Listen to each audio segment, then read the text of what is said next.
ان کو ہی تو شفاعت ملتی ہے جو محمد صلی اللہ علیہ وسلم پر درود بھیجتے ہیں۔ درود پڑھنا مراقبے کی حالت میں فضیلت بادشاہی ہے، اور جو ہر کوئی رکھتا تو ہے مگر ہر کوئی اس سے واقف نہیں، نہ ہی ان سے ملاقات کا شرف ہر کسی کو ملتا ہے۔ ظاہر انعام والے ہی تو پس پردہ انعام والوں سے ہم کلام ہوتے ہیں، اور مراقبہ ظاہر ایک انعام ہے۔ غیبانہ انعام سے واقف ہونے کے لیے ظاہری تو غیب کی خبریں دیتا ہے، اور غیب ہی تو ظاہر کی خبریں دیتا ہے۔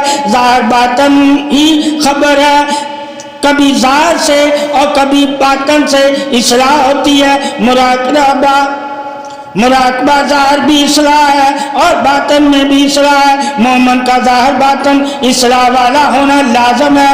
ظاہر دلیل ہے، باطن یقین ہے، اور دلیل کے لیے یقین ہے، اور یقین کے لیے دلیل ہے۔ مراقبہ کرنے والا ظاہر بھی بیماریوں سے، تنگ نظریے سے اور نفرت سے اور کدورت سے اور طمع سے اور غرض سے اور حسد سے، فساد سے، ریاکاری سے، غیبت سے، گناہ سے اور گناہ کے شر سے، بخل اور دولت کے شر سے، لالچ سے بچا رہے۔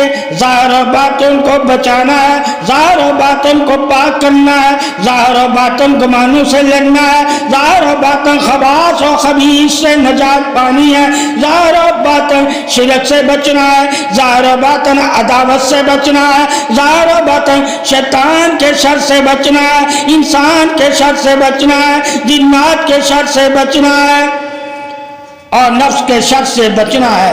بچنا بچانا ہی تو دلیل گواہی ہے، ایمان سلامتی ہے، اور مراقبہ کرنے والے کی نیتیں صاف ہونی چاہیے، اور جس کی نیت درست ہے اس کا گمان بھی درست ہوگا، اور جس کا گمان درست ہے اس کا مراقبہ بھی درست ہوگا، اور جس کا مراقبہ درست ہے تو وہی اپنے گمانوں کو پاتا بھی ہوگا، اور جو لوگ اپنے گمانوں کو پاتے ہیں وہی لوگ عین یقین والے ہو جاتے ہیں، اور وہی لوگ ہم کلامی پس پردہ اظہار گفتگو والے ہو جاتے ہیں۔ مراقبہ پس پردہ کی گفتگو سے واقف ہونے کا ذریعہ ہے۔ مراقبہ کرنے والے کو غیب پر یقین ہونا چاہیے، غیب کی ملاقات پر یقین ہونا چاہیے۔